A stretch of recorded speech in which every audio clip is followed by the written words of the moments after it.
Peter Pan by J.M. Barrie. Chapter 9. The Never Bird. The last sound Peter heard before he was quite alone were the mermaids retiring one by one to their bedchambers under the sea. He was too far away to hear their doors shut, but every door in the coral caves where they live rings a tiny bell when it opens or closes, as in all the nicest houses on the mainland, and he heard the bells. Steadily the waters rose till they were nibbling at his feet, and to pass the time until they made their final gulp, he watched the only thing on the lagoon. He thought it was a piece of floating paper, perhaps part of the kite, and wondered idly how long it would take to drift ashore. Presently he noticed as an odd thing that it was undoubtedly out upon the lagoon with some definite purpose, for it was fighting the tide, and sometimes winning, and when it won, Peter, always sympathetic to the weaker side, could not help clapping. It was such a gallant piece of paper.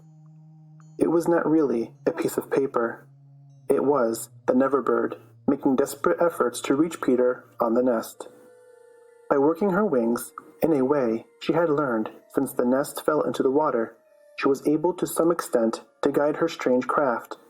But by the time Peter recognized her, she was very exhausted.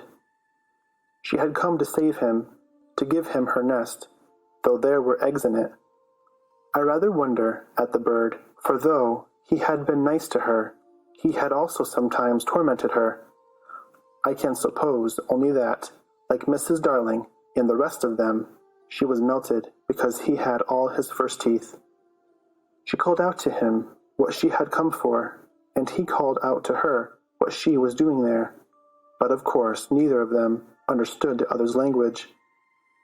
In fanciful stories, people can talk to the birds freely, and I wish for the moment I could pretend that this were such a story, and say that Peter replied intelligently to the Never Bird. But truth is best, and I want to tell you only what really happened. Well, not only could they not understand each other, but they forgot their manners. "I want you to get into the nest," the bird called, speaking as slowly and distinctly as possible. "And then you can drift ashore, but I am too tired to bring it any nearer, so you must try to swim to it." "What are you quacking about?"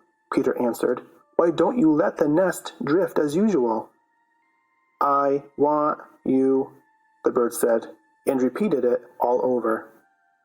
Then Peter tried slow and distinct.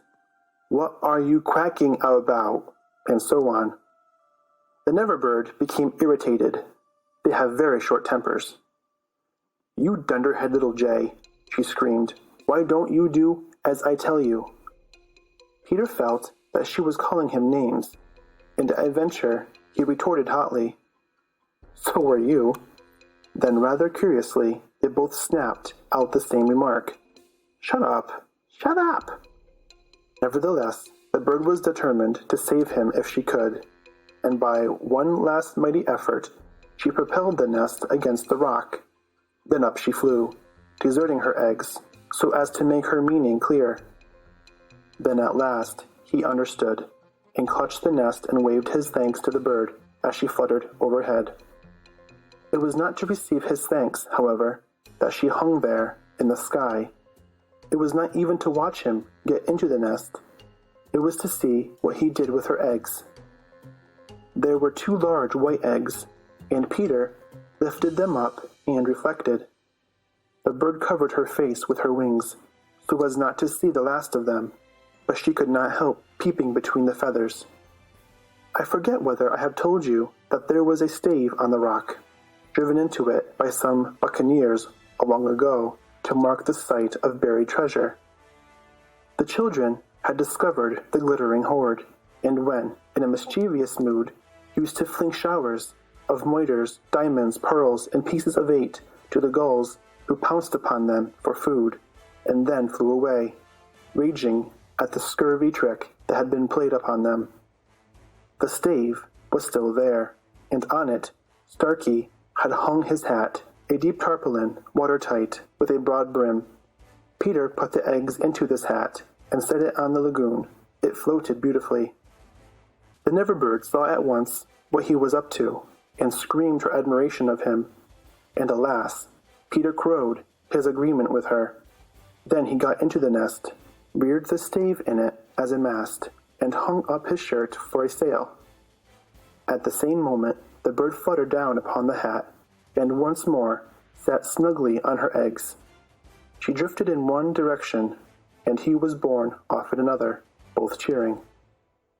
Of course, when Peter landed, he beached his barge in a place where the bird would easily find it, but the hat was such a great success that she abandoned the nest. Footnote: barge, small ship. End footnote. It drifted about till it went to pieces, and often Starkey came to the shore of the lagoon, and with many bitter feelings watched the bird sitting on his hat. As we shall not see her again, it may be worth mentioning here that all Neverbirds now build in that shape of nest, with a broad brim on which the youngsters take an airing.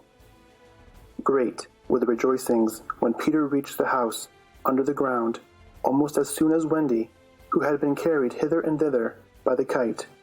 Every boy had adventures to tell, but perhaps the biggest adventure of all was that they were several hours late for bed. This so inflated them that they did various dodgy things to get staying up still longer, such as demanding bandages. But Wendy, though glorying in having them all home again safe and sound, was scandalized by the lateness of the hour, and cried, "To bed! To bed!"